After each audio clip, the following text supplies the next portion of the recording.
Psalm 78. Give ear, O my people, to my law. Incline your ears to the words of my mouth. I will open my mouth in a parable.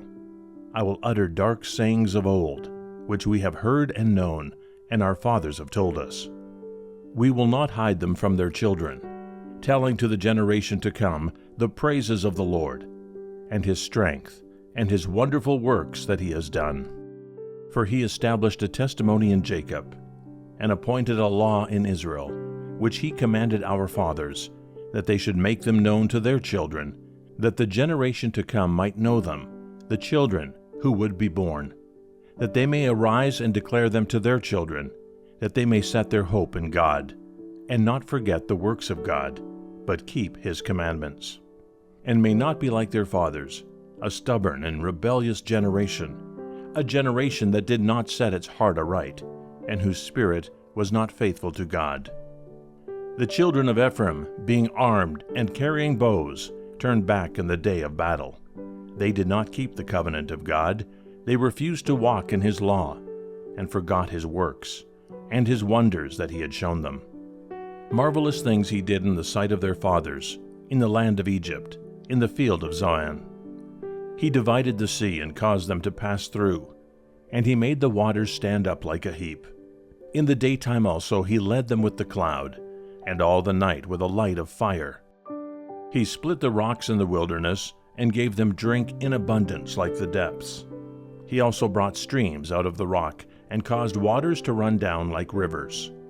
But they sinned even more against him, by rebelling against the Most High in the wilderness, and they tested God in their heart, by asking for the food of their fancy. Yes, they spoke against God. They said, Can God prepare a table in the wilderness? Behold, he struck the rock, so that the waters gushed out, and the streams overflowed. Can he give bread also? Can he provide meat for his people? Therefore the Lord heard this and was furious.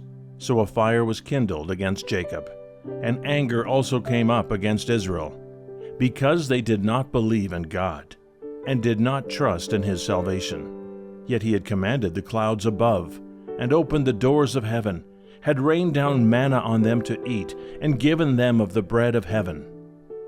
Men ate angels' food. He sent them food to the full. He caused an east wind to blow in the heavens, and by his power he brought in the south wind. He also rained meat on them like the dust, feathered fowl like the sand of the seas. And he let them fall in the midst of their camp, all around their dwellings. So they ate, and were well filled. For he gave them their own desire. They were not deprived of their craving, but while the food was still in their mouths, the wrath of God came against them, and slew the stoutest of them, and struck down the choice men of Israel. In spite of this they still sinned, and did not believe in his wondrous works. Therefore their days he consumed in futility, and their years in fear. When he slew them, then they sought him, and they returned and sought earnestly for God. Then they remembered that God was their rock, and the Most High God their Redeemer. Nevertheless they flattered him with their mouth, and they lied to him with their tongue.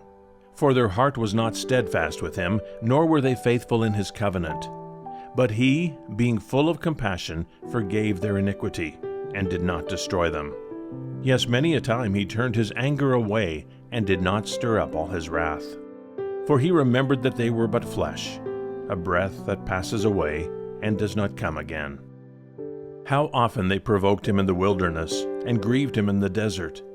Yes, again and again they tempted God, and limited the Holy One of Israel. They did not remember his power, the day when he redeemed them from the enemy, when he worked his signs in Egypt, and his wonders in the field of Zoan, turned their rivers into blood, and their streams that they could not drink.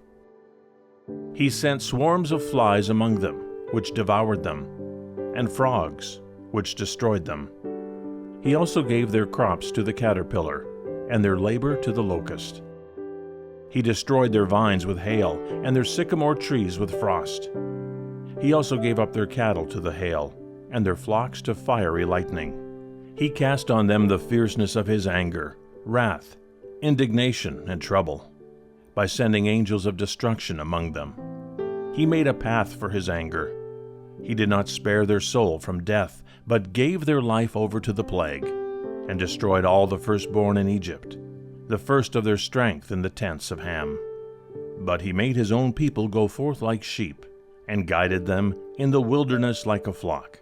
And he led them on safely, so that they did not fear. But the sea overwhelmed their enemies, and he brought them to his holy border, this mountain which his right hand had acquired. He also drove out the nations before them, allotted them an inheritance by survey, and made the tribes of Israel dwell in their tents. Yet they tested and provoked the Most High God, and did not keep his testimonies, but turned back and acted unfaithfully like their fathers. They were turned aside like a deceitful bow. For they provoked him to anger with their high places, and moved him to jealousy with their carved images. When God heard this, he was furious, and greatly abhorred Israel, so that he forsook the tabernacle of Shiloh, the tent he had placed among men, and delivered his strength into captivity, and his glory into the enemy's hand. He also gave his people over to the sword, and was furious with his inheritance. The fire consumed their young men, and their maidens were not given in marriage. Their priests fell by the sword, and their widows made no lamentation. Then the Lord awoke us from sleep, like a mighty man who shouts because of wine. And he beat back his enemies, he put them to a perpetual reproach. Moreover, he rejected the tent of Joseph, and did not choose the tribe of Ephraim, but chose the tribe of Judah, Mount Zion, which he loved. And he built his sanctuary like the heights, like the earth which he has established forever. He also chose David his servant, and took him from the sheepfolds. From following the ewes that had young, he brought him to shepherd Jacob his people, and Israel his inheritance. So he shepherded them according to the integrity of his heart, and guided them by the skillfulness of his hands.